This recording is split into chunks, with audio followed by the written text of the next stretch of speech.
అద్భుతమైనటువంటి విద్య. సో మూడవ విద్యని మీకు చెప్పేసి చాలా కష్టమైన విద్య. మేడం గారు ఏంటంటే రెండు చెప్పాను. ఒకటేంది నిన్ను నువ్వు తెలుసుకోవటం, రెండేంది పేరెంటింగ్, మూడేంది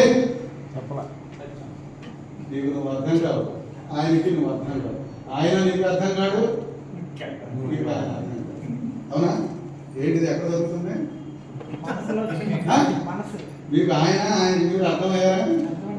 అవునా? అర్థమయ్యారు మీరు అంటున్నారు, నేను ఒప్పుకోను. దానికి అంత సామాన్యంగా అర్థమయ్యేది కాదు. మూడవది అత్యంత కష్టమైనటువంటి విజయం ఏమిటి అంటే పెళ్లి చేసుకున్న తర్వాత ఈయనకి ఆయన అర్థం కాడు, ఆయనకి ఈమె అర్థం కాదు. ఈ అర్థం కాదు జీవితంలోనే జీవితాలు అర్థంగా అయిపోతాం. అవునా? నిజమే, అర్థం చేసుకొని ముందుకు వెళ్ళడం. అవునా? ఆ అర్థం కాకపోవడమే జీవితం వ్యర్థమైపోతా ఉంది. అవునా? సూపర్, నిజంగానే రియల్. నేను అడుగుతాను మళ్ళా మీ ఇంటికి వచ్చాక పక్కన వాళ్ళ దగ్గర. అవునా? Right, very good. ఇంత గాఢంగా చెప్తున్నానంటే రియల్. సూపర్. అవునా? అవునా? సో ఎప్పుడైనా మీరు ఒక మంచి పని చేసినప్పుడు, రైట్, వెరీ గుడ్, నేను ఒకటి అడుగుతాను మేడం గారు. సో ఆయన ఎప్పుడైనా ఒక మంచి పని చేసినప్పుడు ఎప్పుడైనా ఒక ముద్దు పెట్టుకొని అయ్యా సూపర్ నువ్వు చేసిన చెప్పావా? సో ఇప్పుడు కాదు, ఎప్పుడైనా జీవితంలో స్టార్టింగ్ నుంచి ఒక మంచి పని, ఒక అద్భుతమైన పని చేసినప్పుడు ఐ లవ్ యూ అని చెప్పి గుండె నిండా కౌగిలించుకొని చెప్పారా?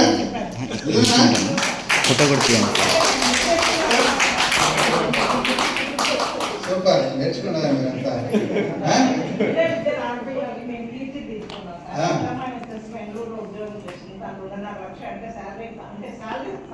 Okay, good.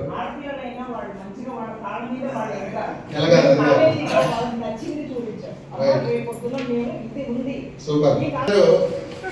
మీరు మీ అందరికీ కూడా భగవద్గీత తెలుసు కదా. సో ఆయన రథంలో ఉన్నటువంటి అర్జునుడు. ఓకే, సో ఇవన్నీ కూడా గుర్రాల్లో లెక్కేసుకోండి. కానీ ప్రస్తుతానికి మాత్రం నువ్వు దేహం. ఏంటిది? నువ్వు దేహం. నువ్వేంటి? నువ్వు మనస్సు. నువ్వేంటి? బుద్ధి. నువ్వేంటి? అహం. ఓకే, ఇప్పుడు చెప్పు ఏంటి? నువ్వు దేహాన్ని. రైట్. మీరెవరు? బుద్ధి. మీరెవరు? బుద్ధి.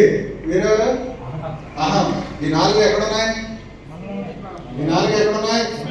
చెప్పు. నాలుగునే ఉన్నాయి. ఈ నాలుగు నాయే. అవునా? నీలోనే ఉన్నాయి నాలుగు. నీకు ఎవరంటే ఇష్టం? ఇక్కడ ఇక్కడ నాలుగు ఉన్నాయి. ఒకటి దేహం, మనస్సు, బుద్ధి, అహం. ఈ నాలుగు కూడా నువ్వు రథంలో ఉన్నావు. రథం అంటే దాని అర్థం ఏంటంటే రథం అంటే దేహం అని. ఈ దేహాన్ని తీసుకొని నువ్వు బయలుదేరావు. ఎక్కడికి బయలుదేరావు? యుద్ధానికి బయలుదేరావు. ఏ యుద్ధానికి? కురుక్షేత్రం అంటే ఏంటి? మహాసంగ్రామం. మహాసంగ్రామం అంటే ఏంటి? మనోక్షేత్రమే పెద్ద కురుక్షేత్రం. ఆ భగవద్గీత చెప్పిందంతా కూడా మనోక్షేత్రం అనేటువంటి దాంట్లో ప్రతి క్షణం కూడా సంఘర్షణ జరుగుతూ ఉంటుంది. ఈ సంఘర్షణ నుంచి బయటపడే మార్గాన్ని నువ్వు ఎన్నుకోకపోతే, ఆయన చెప్పింది నువ్వు వినకపోతే ప్రతి క్షణం ఏడుస్తూనే ఉంటావు, ఏడుస్తూనే వెళ్ళిపోతావు అన్నది అర్థం. ఆయన చెప్పాడు కర్మభూమి అని. కర్మ అంటే ఏంటో తర్వాత చెప్తాను. ఏంటిది? ఇప్పుడు నువ్వెవరివి?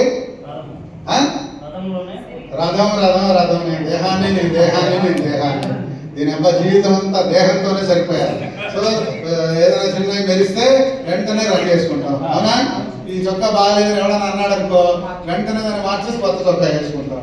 అవునా? ఇవన్నీ ఏం చేస్తున్నాము? దేహానికి రంగు వేస్తున్నాం. అవునా? Add colours to life. ఎన్నాళ్ళు రంగు వేస్తారంటే జీవితం ఉన్నంత వరకు వేయాల్సిందే, డౌట్ లేదు. జీవితాంతం దీనికి రంగులు వేస్తా ఉంటే అసలు చేసినటువంటి వాడిని ఎప్పుడో మనం అనుకునేది. అవును, ఈ రంగులు వేయాలి, నేను ఇలానే అంటున్నాడు అంటే దీనికి కారణం ఏమిటి? చెప్పారు, ఆ మనస్సును జయించడమే అసలు శిశులైనటువంటిది. మొత్తం భగవద్గీత చెప్పిన, బైబిల్ చెప్పిన, ఖురాన్ చెప్పిన, ఏ దైవం మనస్సు అనేటువంటిది you control your mind. Mind control, mind control, mind control. ఎక్కడుంది మైండ్ కంట్రోల్? మైండ్ కంట్రోల్ అనేది బ్యాక్గ్రౌండ్ లో ఉందా? Mind load is more important. Background is not at all important. Background is not important. తక్కింది ఏమైపోయింది? అవునా? సో ఏంటిది? మనస్సు. అవునా? ఈ మనస్సు ఏం చేయాలి? Mind ground is more important.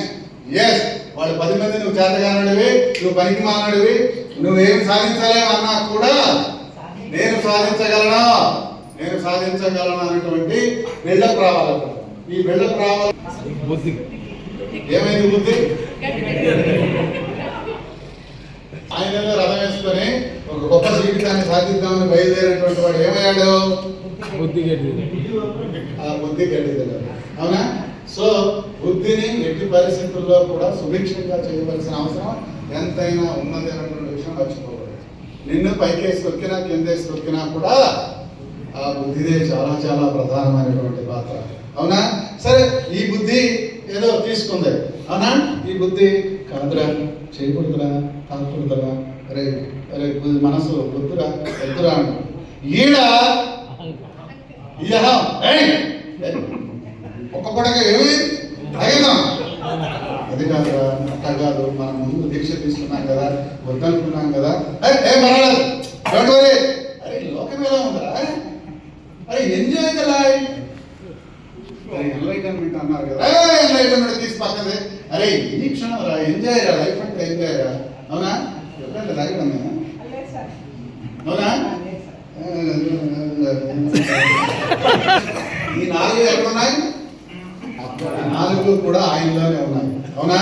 ఈ దేహము నేనే దేహము అంటే శరీరము అంటేనే వచ్చిపోతూ ఉంటుంది. అది శరీర ఇది శరీర అని ఆ శరీరము వచ్చింది అంటే బాల్యంలో ఒక విధంగా, కౌమార్యంలో ఒక విధంగా, యవనంలో ఒక విధంగా, ప్రౌఢదశలో ఒక విధంగా, వృద్ధాప్యంలో ఒక విధంగా ఉంటుంది అనేటువంటి వాస్తవాన్ని మీరు మర్చిపోతే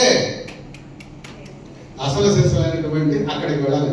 అందుకే విద్య 2 రకాలుగా ఉంటుంది. ఏంటో విద్య? ఒకటి పరా విద్య, 2 అపరా విద్య అని చెప్పి. పరా విద్య అంటే ఏంటి? కోటి విద్యలు కోటి కొరకే. రైట్. ఇప్పుడు ఈయన ఒక ఆత్మ సంబంధికుడిగా ఎదగాలి అంటే ఏం చేయాలి? నువ్వు ఏంట్రా దేహం ఏంట్రా? నేను ఆత్మనే. భగవద్గీత చెప్పేదంతా ఏంటి? ఒక శరీరం మీద ఒక కోట్ వేసుకుంటే అవునే కదా? సో ఈ శరీరం అనేటువంటి కోటి వరకు ఏముంది? ఆత్మ ఉంది. నేను ఆత్మనే అనుకుంటే ఇంపాక్ట్ అనేటువంటిది గొప్పగా వెలుగుతుంది జీవితంలో. చాలా కఠినమైనటువంటి విద్య ఏంటంటే ఆత్మ విద్య. దాన్ని బ్రహ్మ విద్య అని చెప్పి అంటున్నాం. ఇందా చెప్పాను, కోటి విద్యలో మిక్స్. సో